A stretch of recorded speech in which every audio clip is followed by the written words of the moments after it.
আমাদের যুব আন্দোলনের কেন্দ্রীয় সেক্রেটারি জেনারেল সাহেব শায়েখ রহমতুল্লাহ আলাইহি কিছু দর্শন সম্পর্কে আপনাদের সামনে উপস্থাপন করেছেন। আসলে আজকে বর্তমানে বাংলাদেশের রাজনৈতিক সংকটটা কি? কেউ মনে করে নির্বাচন, সুষ্ঠু নির্বাচন হলেই বাংলাদেশের সংকট দূর হয়ে যাবে। কেউ মনে করে যে পরিবর্তন, কেউ মনে করে নেতৃত্ব। এখন প্রেক্ষাপট হলো ভালো একটা নির্বাচন চাই, বাস নির্বাচন যদি হয়, বর্তমান পরিস্থিতি একটা ভালো নির্বাচন মানি, গ্রহণযোগ্য নির্বাচন মানি, আমাদের সমস্ত সমস্যার সমাধান হয়ে যাবে। আসলে এই দর্শনটা আদৌ ঠিক না, একটা ভুল দর্শন, চরম ভুল দর্শন। এদেশে কি সুষ্ঠু নির্বাচন হয়নি? 70 নির্বাচন কি হয়েছিল? 70 নির্বাচন তো সুষ্ঠু হয়েছিল। পাকিস্তানের সরকারের আন্ডারে নির্বাচন হওয়ার পরেও সে নির্বাচন নিয়ে কিন্তু খুব প্রশ্ন তুলে নেই, এই যে নির্বাচন সুষ্ঠু হয় নাই, সুস্থ হয় নাই। এদেশে 81 নির্বাচন হয়নি, 81তেও তো সুষ্ঠু নির্বাচন হয়েছিল, যে নির্বাচন নিয়ে কেউ প্রশ্ন তুলে নেই। এদেশে 1991 সনে নির্বাচন নিয়ে কেউ প্রশ্ন তুলে নেই। নির্বাচন তো 1991 সনে হয়েছিল, সুষ্ঠু নির্বাচন হয়েছিল। 1996 তো নির্বাচন হয়েছিল, মোটামুটি ভালো। 2001-এর নির্বাচন ভালোই নির্বাচন হয়েছিল। এমন তো কেউ প্রশ্ন তুলে নেই যে নির্বাচন রাত্রে ভোট, দিনের ভোট রাত্রে হয়েছে, বা এটা হয়েছে সেটা হয়েছে। আমি কয়েকটা উদাহরণ দিলাম যে পাকিস্তান আমলে 70 নির্বাচন, এরপর থেকে 73 নির্বাচন প্রশ্নবিদ্ধ নির্বাচন ছিল, যেখানে 293টা সিট পেয়েছিল এককভাবে আওয়ামী লীগ। এরপরে আবার বিএনপির আমলে 1996 সনের 15 ফেব্রুয়ারি নির্বাচন প্রশ্নবিদ্ধ নির্বাচন ছিল, এককভাবে বিএনপি সে নির্বাচন উপহার দিয়েছিল। আমার কথা হলো এদেশে নির্বাচন হয়েছিল, সুষ্ঠু নির্বাচন হয়েছে, কিন্তু আপনি দেখেন প্রত্যেকটা সুষ্ঠু নির্বাচনের পরে যারা নির্বাচিত হয়েছিল তাদেরকে গণ আন্দোলনের মাধ্যমে তাদেরকে সিট থেকে, গদির থেকে নামাতে বাধ্য করেছে জনগণ। প্রত্যেকটা নির্বাচনে 1991 সনের সুষ্ঠু নির্বাচনের পরে 96 আন্দোলনের ক্ষেত্রেই, আন্দোলনের প্রেক্ষিতেই কিন্তু বিএনপি নামতে বাধ্য হয়েছিল। 2001-এ সুষ্ঠু নির্বাচন হয়েছিল, আবার আন্দোলন সংগ্রাম আপনারা দেখেছেন, হরতাল হরতাল হাবি জাবি। সেখানে মঈনুদ্দিন ফখরুদ্দিনের সরকার কেন এসেছিল? ওই 2001-এর সুষ্ঠু নির্বাচনে যারা নির্বাচিত হয়েছিল তাদেরকে গদির থেকে নামানোর জন্যই। এই জন্য দেখবেন পত্রিকার হেডলাইনে আসছে গণ আন্দোলনের ভিত্তিতে বিএনপি সরকারকে নামানো হয়েছে, এরকম হাজারো রিপোর্ট চলে আসছে। তার মানেটা কি? নির্বাচনই এদেশের মানুষের কল্যাণ এবং মুক্তির পথ না। দল পরিবর্তনের মাধ্যমে যদি মানুষের শান্তি আসতো, এই দল গেলেই মনে হয় শান্তি পাবো, ওই দল আসলেই মানে শান্তি পাবো, তাহলে এদেশে কি দল পরিবর্তন হয়নি? একসময় মুসলিম লীগ ছিল, মুসলিম লীগের নেতৃত্বে এদের স্বাধীন হয়েছিল। আমরা স্বাধীন হয়েছিলাম, পাকিস্তান পেয়েছিলাম মুসলিম লীগের নেতৃত্বে। মুসলিম লীগ দেশ শাসন করেছিল, কিন্তু ভালো রেজাল্ট দেখাতে পারেনি। আওয়ামী লীগ শাসন করে নাই, ভালো রেজাল্ট করতে পারে। বিএনপি শাসন করে নাই, তাহলে আন্দোলন করলেন কেন? জাতীয় পার্টি শাসন করে নাই, তাহলে দলও শাসন করেছে, দলও শাসন করেছে, কিন্তু আমাদের ভাগ্যের পরিবর্তন হয়নি। আপনারা ভেবেছেন যে বহু নেতা পরিবর্তন, একজন নেতা পরিবর্তন হলেই মনে হয় আমরা শান্তি পাবো, এটাও ভুল। এদেশে আইয়ুব খানের শাসন দেখেছি, ভুট্টো সাহেবের, সেও তো একসময় শাসক ছিল। এদেশের শাসক ছিল জিন্না সাহেব, এদেশের শাসক ছিল শেখ সাহেব, এদেশের শাসক ছিল জিয়াউর রহমান সাহেব, সত্তার সাহেব, এরশাদ সাহেব, শেখ হাসিনা, খালেদা জিয়া। তা বারবার আন্দোলন করতেছেন কেন? আমরা শাসকের পরিবর্তন দেখেছি। আপনারা ভেবেছেন দল দেশ পরিবর্তন হলেই শান্তি পাবো? না, এদেশ একসময় ছিল ভারতের, ভারত থেকে দেশ নিয়ে গেছে ব্রিটিশ, ব্রিটিশ থেকে আমরা দেশ আবার স্বাধীন করলাম, আবার আমরা ভারত থেকে আলাদা হয়ে পাকিস্তান করলাম, পাকিস্তান থেকে আলাদা হয়ে বাংলাদেশ করলাম। দেশও তো পরিবর্তন হয়েছে। তা দেশ পরিবর্তন হয়েছে, দল পরিবর্তন হয়েছে, লিডার পরিবর্তন হয়েছে, কিন্তু মানুষের ভাগ্যের পরিবর্তন হয়নি। এখানেই আমার শায়েখ রহমতুল্লাহ আলাইহি আঙ্গুল তুলেছেন। আসলে সমস্যাটা কোন জায়গায়? এই কথাটি তিনি বারবার বলতে চেয়েছেন যে আসলে সমস্যাটা কোন জায়গায়, শুধু নেতা নয়, নীতির পরিবর্তন চাই। শুধু দেশ, দল এবং ব্যক্তি পরিবর্তন হলেই মানুষ শান্তি পাবে, ব্যাপারটা এরকম না। আসলে মূল হলে নীতির পরিবর্তন চাই। যতক্ষণ পর্যন্ত নীতির পরিবর্তন না হবে ততক্ষণ পর্যন্ত আন্দোলন সংগ্রাম চলবে, কিন্তু মানুষের ভাগ্যের পরিবর্তন হবে না। তো সহজ কথা, 2 নম্বর জমিতে 1 নম্বর ফসল হয় না। শায়েখ রহমতুল্লাহ যে কথাগুলো বলেছেন সাদা সিধা, যদি আপনারা চিন্তা করেন বিশ্বাস করতে পারবেন না কত গভীরের কথা তিনি বলেছেন। 2 নম্বর জমিতে 1 নম্বর ফসল হয় না, 2 নম্বর গাছে 1 নম্বর ফল হয় না, 2 নম্বর উস্তাদের কাছে 1 নম্বর ছাত্র করতে পারে না, 2 নম্বর নেতার কাছেও দেশ কোনোদিন 1 নম্বর হতে পারে না। তাই শুধু নেতা নয়, নীতির পরিবর্তন চাই, এবং এই নীতি যে বাস্তবায়ন করবে সেই লিডারটাও ভালো চাই। 2টা জিনিস দরকার, একজন ভালো নেতা, আদর্শবান, নীতিবান, যে নীতি ও আদর্শ বাস্তবায়ন করবে সেই নীতিটাও ভালো চাই। কোন নীতি আদর্শ বাস্তবায়ন করতে চান? ধরে নেন বর্তমান ডেমোক্রেসি নীতি, এই ডেমোক্রেসি নীতি যদি আপনি বাস্তবায়ন করতে চান, বর্তমান যে নীতি ধারায় যে আদর্শ ভিত্তিক দলগুলি দল করছে, এই নীতি ও আদর্শে একজন ফেরেশতাও যদি ঢুকে, এই নীতি ও আদর্শ যদি একজন ফেরেশতাও গ্রহণ করে, ফেরেশতা ঢুকবে এই নীতি আদর্শের মধ্যে। এটি এমন একটা নীতি এবং আদর্শ, এমন এক দল, এই নীতি ও আদর্শ এমন দল সৃষ্টি করেছে, এমন ইঞ্জিন সৃষ্টি করেছে, ইন্ডাস্ট্রি সৃষ্টি করেছে, একদিক থেকে ঢুকবে ফেরেশতা, বের হবে আজাজিল। ঢুকবে ফেরেশতা, বের হবে আজাজিল। উদাহরণ, আবরার ফাহাদকে কারা হত্যা করেছে? আবরার ফাহাদকে, বুয়েটের ছাত্র। ওরা তো সব বুয়েটের ছাত্র ছিল, ওরা তো মেট্রিকও ভালো রেজাল্ট করেছে, আইও ভালো রেজাল্ট করেছে, নয়তো ঢুকতেই পারতো না বুয়েটে। এত মেধাবী ছাত্র খুনি হলো কেন? কারণটা কি? ওরা ভালো ছিল, ফেরেশতা তুল্য ছিল, লেকিন এই সংগঠন ধরতে একদিকে ভালো, বের হয়েছে খুনি। জাহাঙ্গীরনগর ইউনিভার্সিটিতে 100 ধর্ষণ করার পরে সেঞ্চুরি কারা পালন করেছে? এই ছাত্ররা।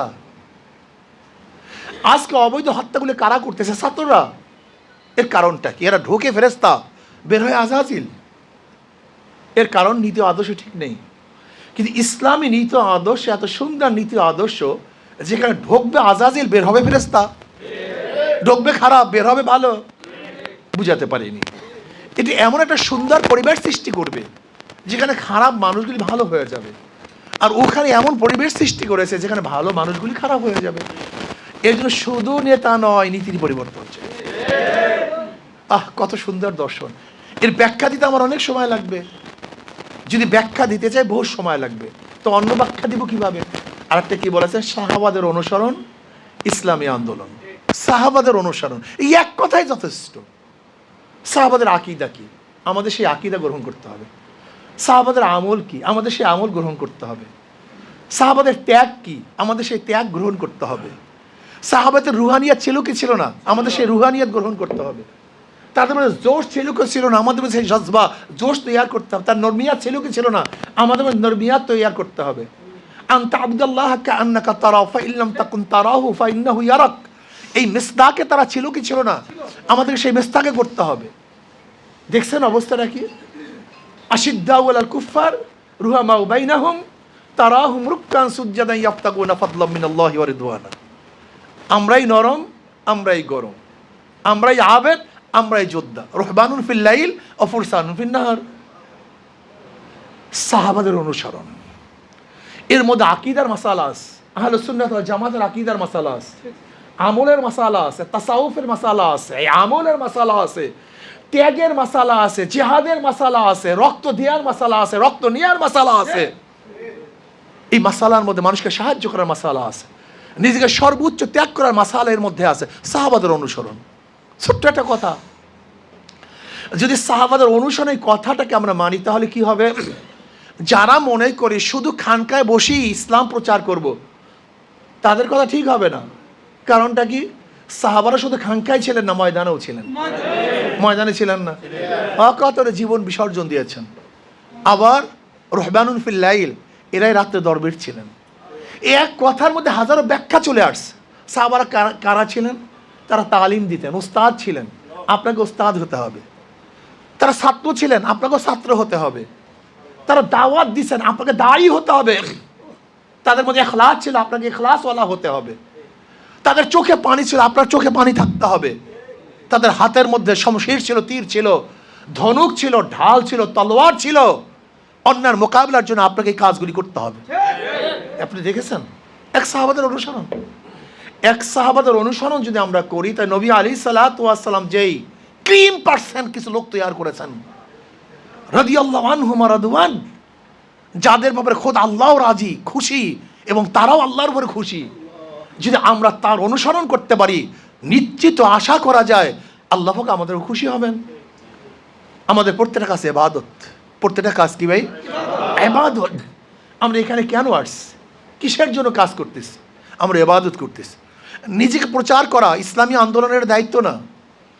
আজকে যারা পোস্টারের মধ্যে ছবি দিচ্ছেন, ব্যানারের মধ্যে ছবি দিচ্ছেন, এটা ইসলামী আন্দোলনের কানুন না, নিয়ম না, এটা ভুল করতেছেন।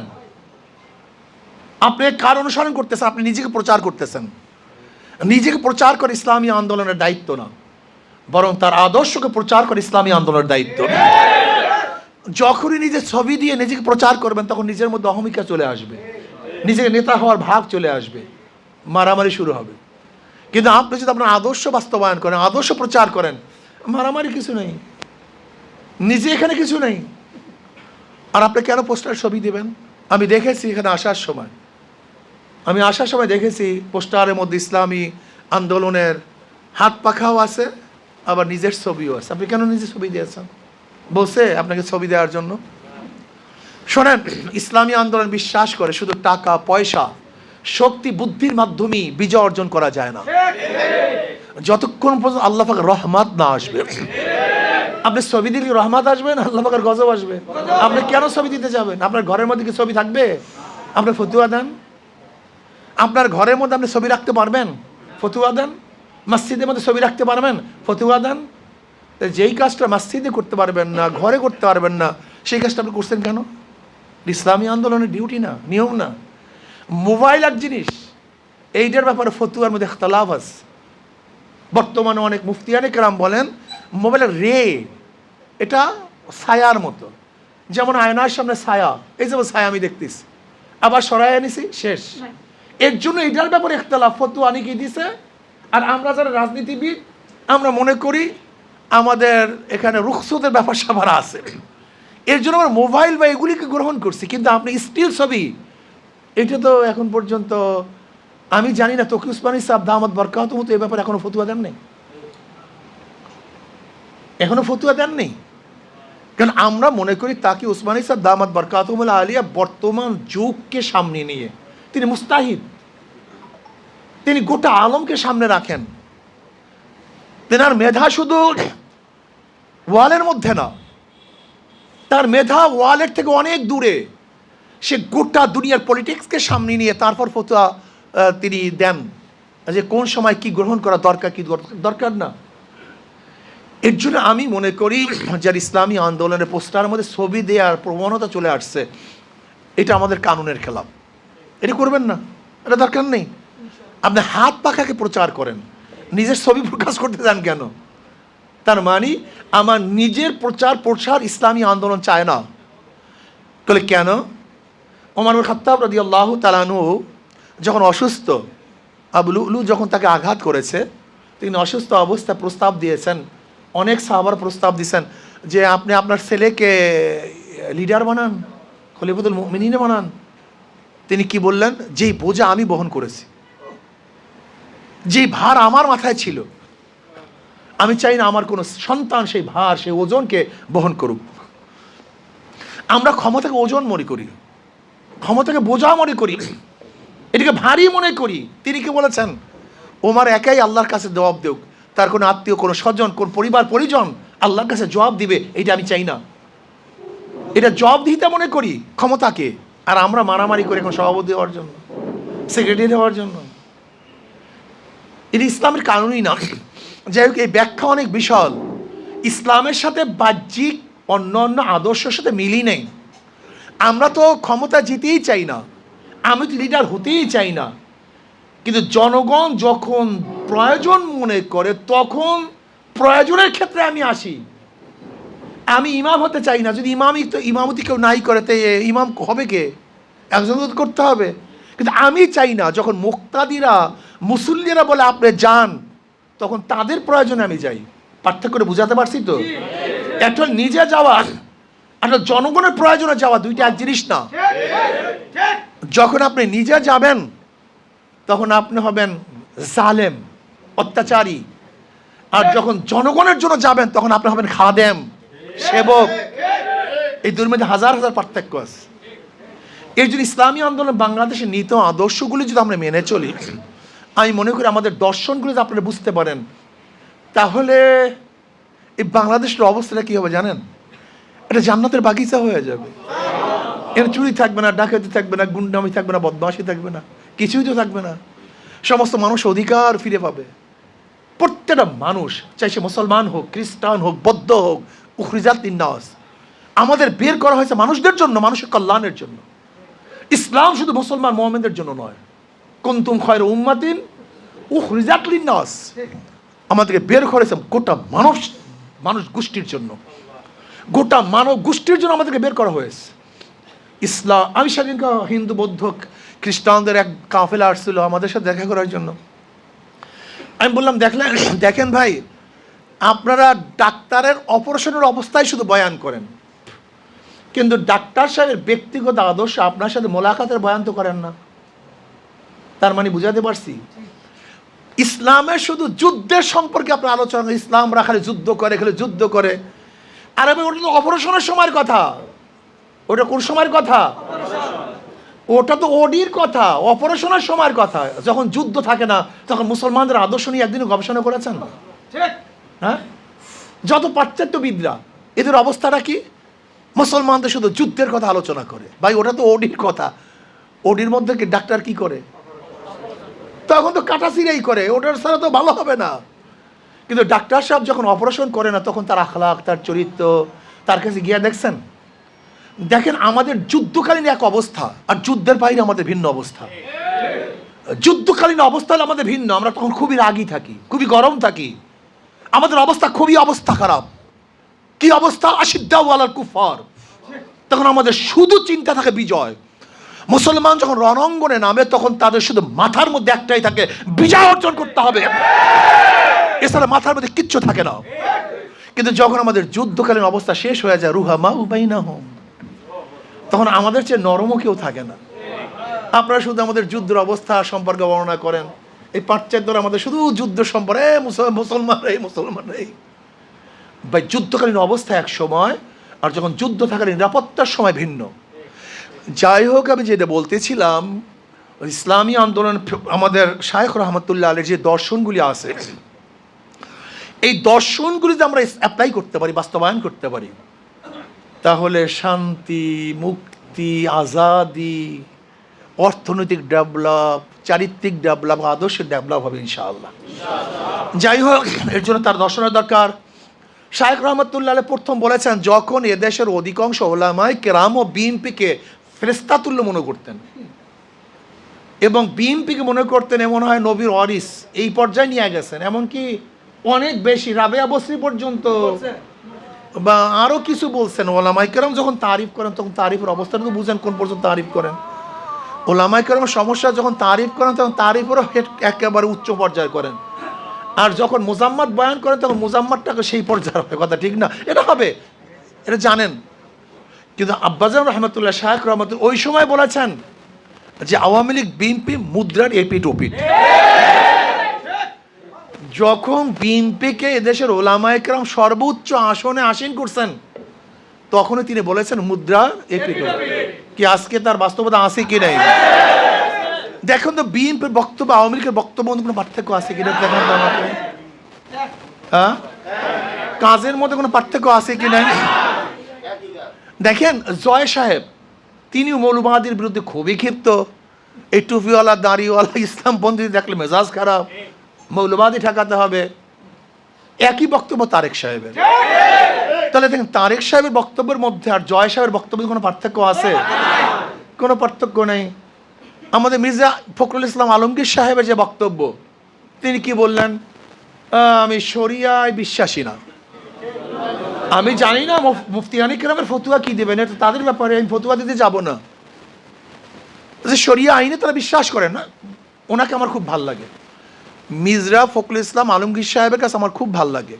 ওই ব্যক্তি মুনাফেক টাইপ না, উনি স্পষ্ট, এটা ভালো, খুব স্পষ্ট কথা বলা ভালো।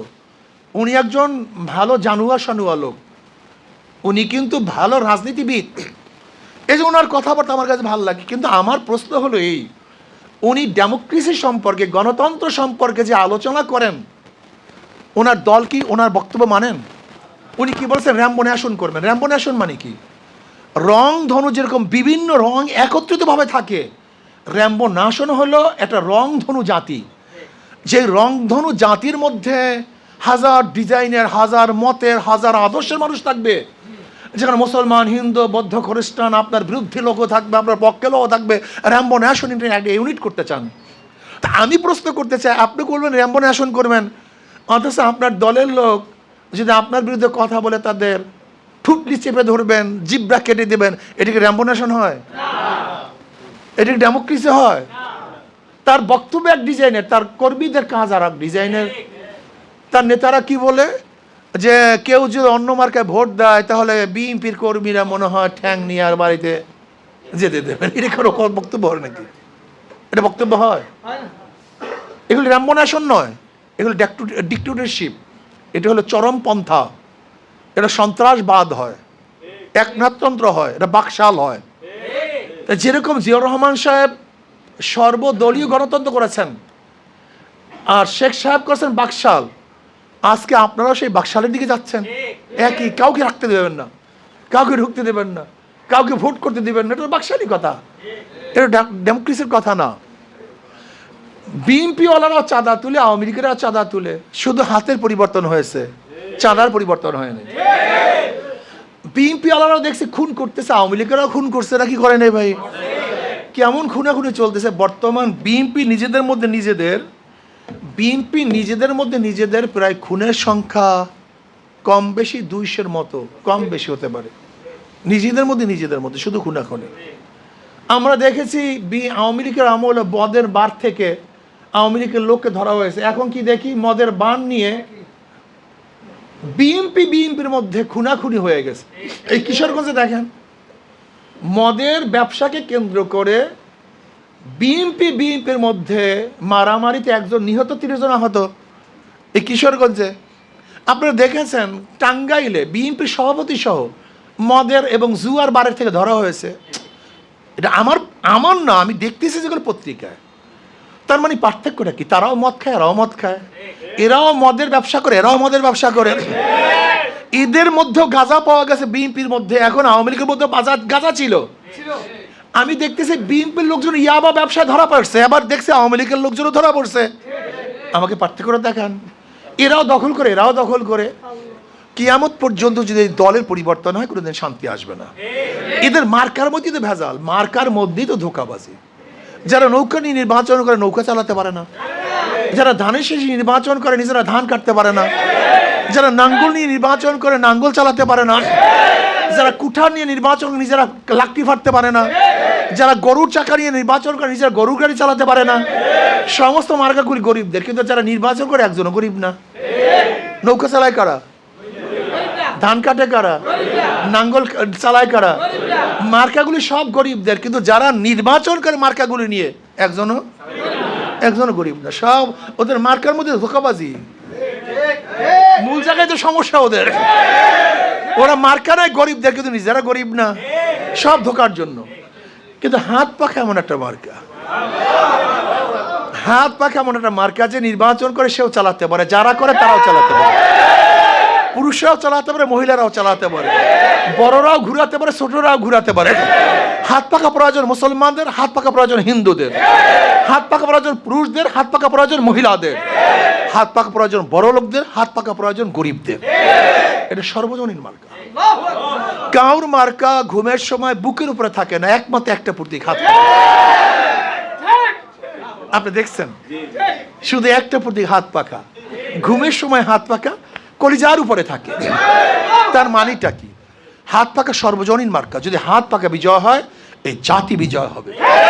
হাত পাকা বিজয় হয়, দেশ বিজয় হবে।